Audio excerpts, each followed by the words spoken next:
It is Monday, December 4th, 2023. This is a winter meetings edition of Baseball Today. That is not my man, Trevor Plouffe, who is hobnobbing with all the rich and famous. That is the hardworking grinder, the one and only Jolly Olive on location in Nashville, Tennessee at the baseball winter meetings. I am Chris Rose. We got producers, plural, Dan Rourke and BBD on site with us today. So Jolly, we'll get to the winter meetings much more significantly in terms of your, personal time and how it's been going. But this is your first taste of it. Just give me like 10, 15 seconds of what it's like. It's like a baseball nerd in a candy shop. I mean, it's just everyone you've seen on TV and you go, hey, I know that guy. And of course, there's plenty of friends here too, which I haven't gotten to see in a while. Also, just friends you make on social media that you're meeting for the first time as well. So it's been a lot of fun in the short time that we've been here so far. And we haven't even really gotten off the ground with news related things. So I'm excited to see how things evolve once that starts happening. Very good. Well, with baseball today this week, if something big happens, we're going to break in with some sort of content. So it'll be available. So keep checking our social media channels. It'll be pushed out by all of our good people that do all that great work. Before we get to the big trade that we have had so far between the Braves and the Mariners, just a tip of the cap to Jim Leyland, who is headed to the Hall of Fame. 78-year-old was named on 15 of 16 ballots in the selection process during the meeting of the Hall's Contemporary Baseball Era Committee. He, of course, won it all with the Marlins back in 97, made it to the World Series twice with the Tigers in 06 and 2012. And you can insert your cigarette smoking joke here. Yeah, I mean, long overdue is an understatement. One of the most legendary managers in the game got the votes he needed. I do want to mention Lou Piniella. I hope he gets his due soon as well. He did fall one vote short. Feels like he should be amongst that group as well. Hopefully he gets his due sooner rather than later. Yeah, one other quick note on Leyland. I was combing through social media, and there was a picture of him and I believe his wife behind him. They were on a bed, and there's a shot of him getting the call and everything. Number one, there had to have been like a million doused out cigarette butts, like just below the bed. And number two, I don't think that the Leylands have gotten a new bed since 1968. I believe the ashtray was probably just off camera, just out of frame. Yeah, there you go. All right, so let's get to a trade that broke late on Sunday night.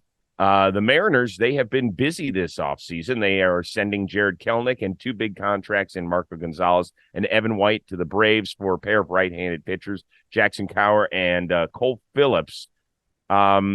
This came 5 years to the day after Kelenic was the centerpiece of the deal between your beloved Mets and the Mariners for Cano and Diaz. In your opinion, will Jarred Kelenic finally live up to his massive expectations in the ATL? I think this kind of move is exactly what Kelenic needed. I mean, when you're the centerpiece of any trade, there's expectations set upon you, whether you're destined to live them up or not. And Kelenic had really good strides in a Seattle Mariners uniform. He just was never able to put it together for a full season. His first 2 months of the 2023 season, he had an 846 OPS and 10 home runs in 53 games. Of course, things kind of fell apart in the latter half of the season, but this is exactly what he needs. He's in a lineup now full of protection. He's amongst a young outfield with Ronald Acuna Jr. at 25 years old, Michael Harris II at 22 years old, and he gets to be a part of an established winning culture as well. The trade is great for the Braves. I really don't know how Anthopoulos continues to pull off these really sneaky moves that always seem to feel like they're benefiting the Braves more than the other side, because now he gets a 5-starter. He fills out his outfield without needing to go to free agency. In my opinion, it's a slam dunk for the Braves, and 5 years later, it looks good for the Mets as well.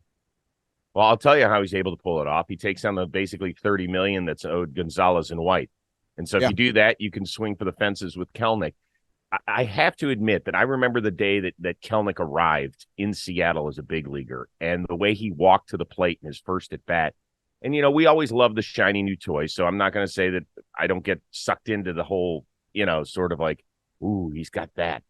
I really thought all along that Jarred Kelenic had it. Whatever it is, I really believe that he had it. And just the way he moved and the way he carried himself, he didn't look like a kid that was 21 and swinging it for the first time in the show. And I am shocked that this is where he is in his career. I cannot believe that this is where he is. And traded twice at the age of 24 is astonishing.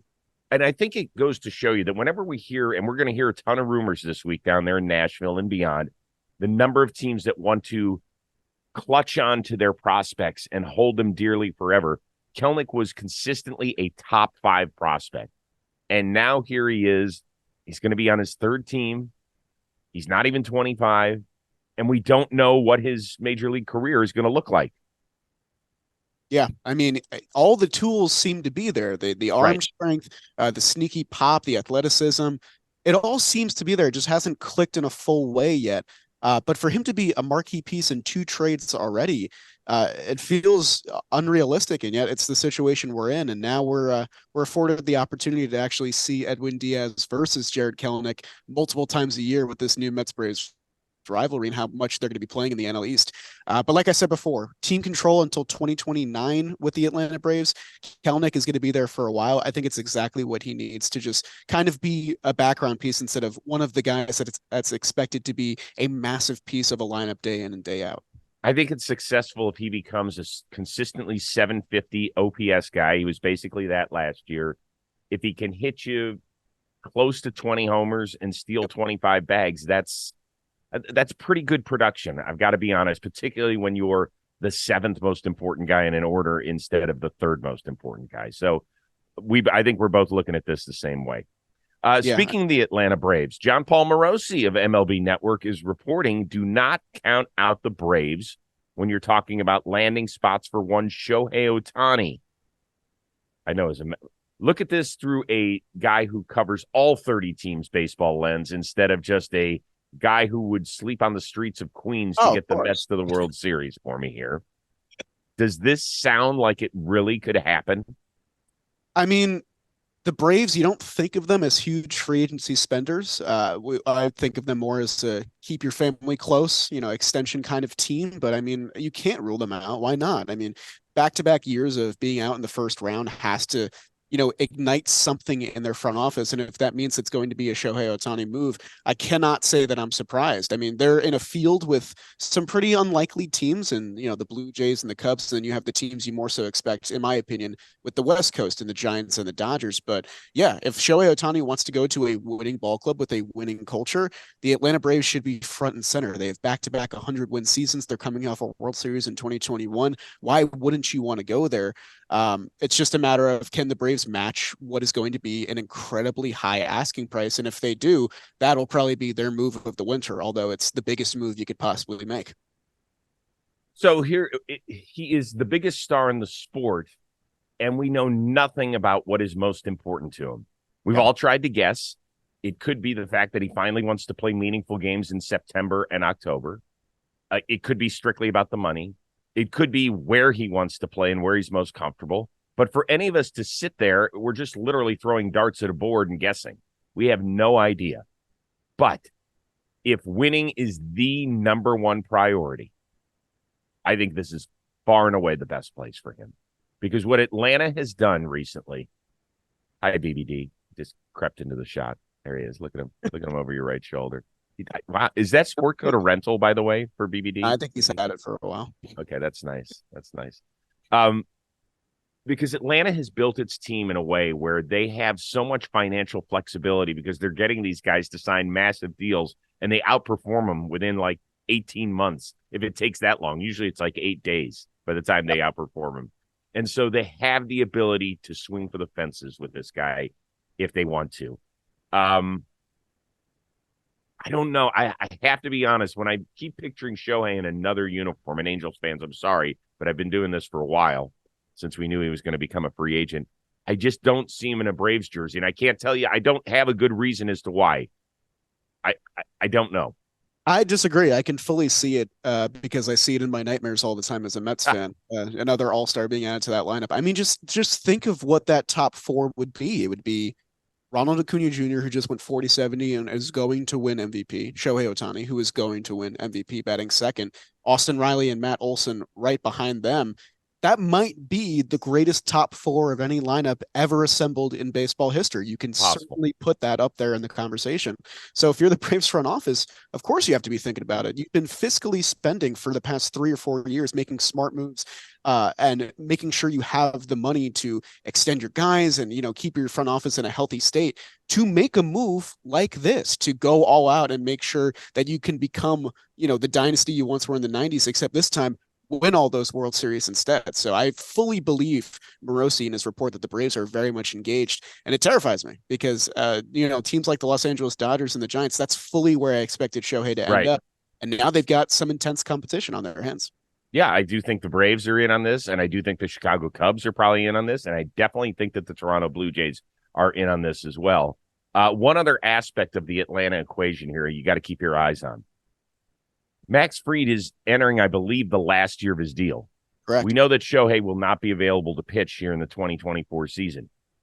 Now, he'll be a two-time Tommy John recipient, so we're not exactly sure what Shohei will look like when he's back on the mound in 2025. But you don't think that Atlanta is thinking about that the plane runways, while one is taking off, another one is coming into land on the mound? I think that's a big part of this equation for them as well. Definitely. Starting pitching is at a premium price. We all know that at this point. So if you can get that going without, necessarily giving Max Fried this massive contract that he's going to be due next year, that's something that they're definitely thinking about.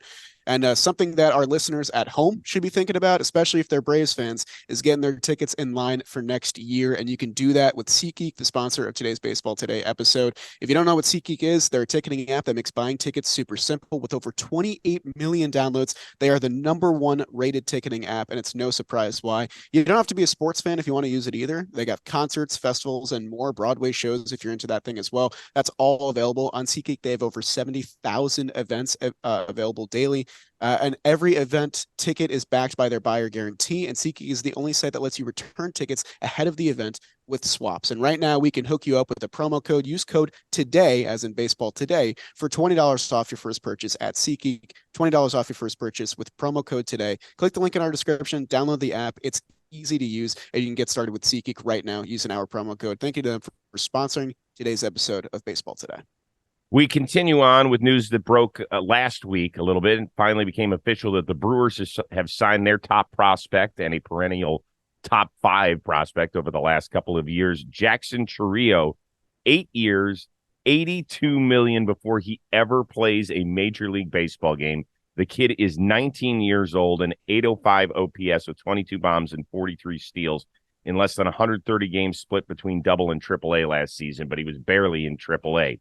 So we asked the question, is this crazy or crazy smart?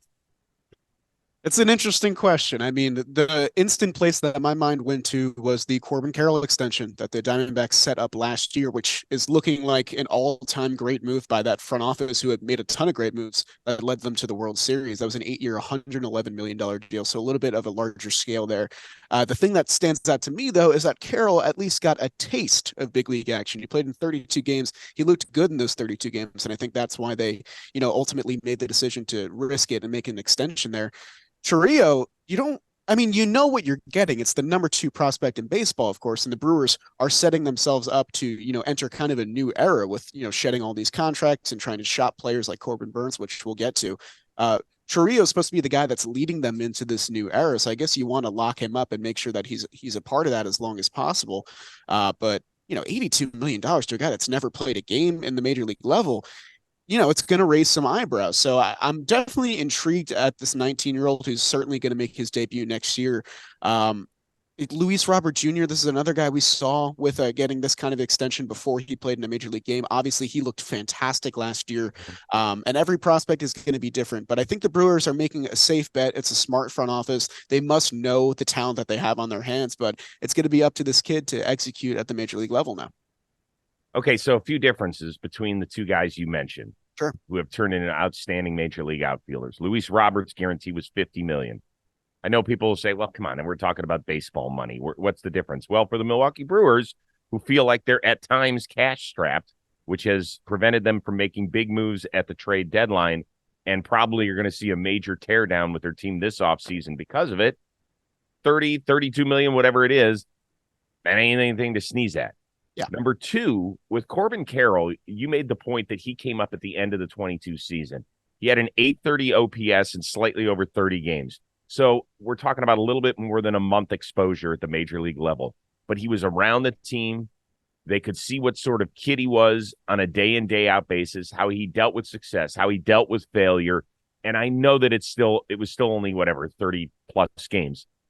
But to at least have that feeling and I'm not counting a 19-year-old out. It's just the other thing is that Corbin Carroll was 22. He was a little more physically mature. You're more emotionally mature at 22 than you are 19, most people. Once again, I don't know anything about this kid. He might be the most wonderful kid ever, and I am hoping that he bypasses that contract by miles and miles and miles. But if you're saying anything other than it's a huge risk, I think you're the one that's crazy, because it is for a team that has such a thin margin of error when it comes to finances. You're talking about close to $100 million for a teenager. That is, whoo. Yeah, I mean, he instantly becomes the second highest paid player on the team behind the former MVP Christian Yelich. So you really are banking on this kid. And it's kind of what we talked about a little bit with Kelenic before, of expectations are instantly being placed on you. Of course, that was already the case being the number 2 prospect in baseball, but now you have this price tag also attached to you. And, this kind of means that I'm not saying that a guy like Chourio is going to be comfortable. I don't feel comfortable saying that, not knowing the kid and not knowing what he's capable of. But, when you're already making that kind of major league money at that level, maybe it does take some of the stress off. I think it kind of goes both ways there, but the expectations are going to be set upon him. I'm sure that the Brewers are fully in knowledge that they're not going to be competing in the near window. I think that previous window of making the playoffs every year from the NL Central has closed for them, and they're operating and preparing for that. But yeah, they're going to be relying heavily on this kid for the next 8 or so years, possibly more with the options at the end of this contract. So the pressure is officially on this 19-year-old. I want to make 2 more points about this team. One with Chourio, and you said, is the pressure on him? Is it off of him? I have talked to a ton of major leaguers who received extensions well before they were ever going to become a free agent. I can't tell you the number of guys who told me they felt so much more pressure the minute they got the extension. You would think it works the other way because they've got the guaranteed dollars. They don't have to worry about that. What they all said was that the organization put so much faith in them and belief in them that they wanted to repay it tenfold. And so they started to feel that grind on them more and more. I always found it interesting. I'm sure there's some guys who look at it a totally different way, that, I got my guaranteed dollars. I'm nice and relaxed. I could just be a baseball player. I don't also have to be a businessman. But I'm just telling you that there's a bunch of guys I've talked to regarding that. The other thing is, I think the Milwaukee Brewers are going to provide us as baseball fans with as much fun as any team. I would tear this whole thing down. I would get rid of Burns. I would get rid of Devin Williams. I would definitely poke around on Yelich. I would get rid of Willy Adames. I would strip it all down, because by the time the Chourio is ready and mature, maybe a bunch of the prospects we're getting back in all these deals, they can all grow up together and maybe be like the Kansas City Royals of 2014 or 2015 or something like that. The Braves of right now, potentially. Yeah, I mean, I think they've gone about it a little bit different. But yes, right. I mean that's the goal, to see that sort of finish line. But yeah, go do that for us, Brewers. Make a lot of news for us in the offseason. Speaking of which, Corbin Burns, we know that he's likely on the trade block. Padres reportedly sniffing around on him. Meanwhile, the Cleveland Guardians are reportedly dangling their all-star closer, Emmanuel Clase. Which of that grabs your attention a little more? I mean, it's a good question. I mean, obviously, Corbin Burns is the headline-grabbing one, former Cy Young, but I think we all kind of knew the status of the Brewers going into this offseason of, okay, there's going to be a huge roster transformation going into this offseason. The Guardians, this is kind of how they operate. They've traded starters before, and they've looked like the winners of those trades coming out on the other side.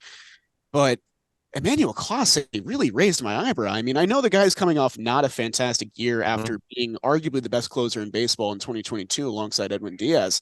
But it does feel like they're cutting the cord on him a little soon. This guy's still under team control until 2027.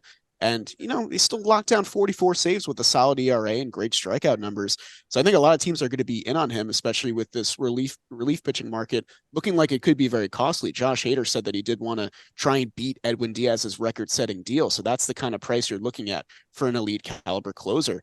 Also, part of me is intrigued by this. I did tweet this a couple days ago, because this potentially means that the Kenny Lofton trade tree will be extended even further for a 6th possible leg. To Kluber, then to Jake Westbrook, and then Lofton a little bit further back after David Justice. But I still think the Guardians are making a bit of a perplexing move here, because it doesn't necessarily feel like they're that far away from regaining the top of the AL Central, especially with the Twins fully admitting, hey, we're cutting payroll. We're not going to be very active. So I think Clase grabbed my attention a little bit more. So the Guardians and the Indians back in the day when John Hart was their main executive, I believe he had a line about, hey, you could shake a tree and a new closer will fall out. I'm not so sure I believe that, but there's been enough guys around that organization for decades that have probably heard those lines uttered somewhere inside those walls. And I think maybe that's where this is coming from. Now, with Clase, right, you said that Josh Hader's the guy who wants to set the high water mark. I understand that. So the positives, if you're trading for a guy like Emmanuel Clase, he's in his mid-20s. Next year, he's going to make less than $3 million. The year after that, less than $5 million, then 6.4, and then a pair of $10 million options with a pair of $2 million buyouts if you don't like what you're buying there. So you got that. He has also made 70 appearances in each of the last 3 years, 70 plus. So he's healthy. The bad news is he's not as much of a strikeout artist as you think he is. Like with a guy who throws 102 and a cutter at that, you think that he should be striking out the world. He does not. In fact, his strikeout rate last year went from 28.4% down to 21%. That is a huge drop-off. And, listen, we watch as much Guardians baseball as anybody in the country in this house. And Josh and Brady, my two sons, they look at me and they're like, how the hell is he the most hittable 102-mile-an-hour thrower? Like, everybody puts the ball in play. And last year, they barreled him up.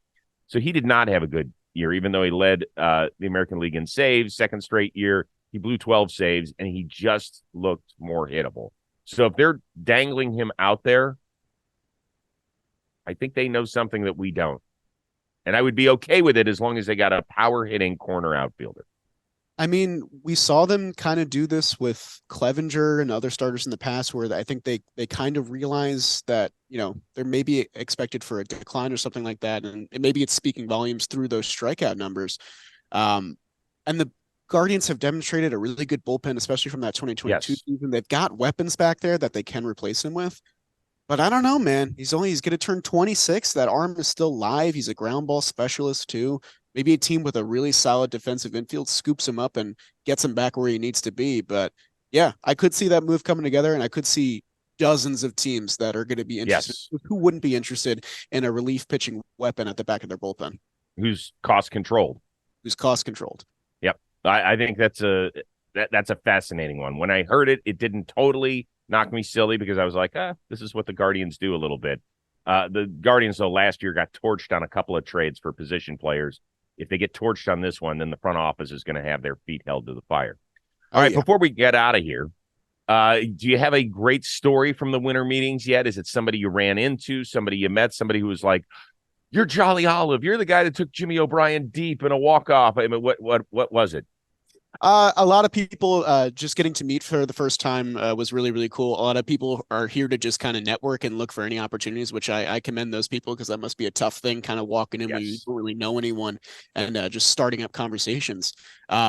We have had a couple of people that were John Boy Media fans come up and say that they love the JM Baseball content. We have heard mention of a couple walk-off home runs. I wasn't going to bring that up, but Rosie, he loves raising that topic. It's been great so far, and it's only really getting started. A lot of people are still rolling through and just getting their credentials now, so I'm sure we'll have plenty of great other stories to tell. And I'm sure as soon as some news surfaces, we'll be back on this podcast to relay all that and do an emergency episode. Yes. Actually, the winter meetings is where my relationship with Jimmy and Jake began. I think I met them in the lobby, I want to say in San Diego a few years ago, and that was I believe that was the first time that I met him. Did you know who they were prior? Yeah, I knew who they were. I'll be honest, I didn't listen to a ton of their content and know it, but I knew who they were and what they were about.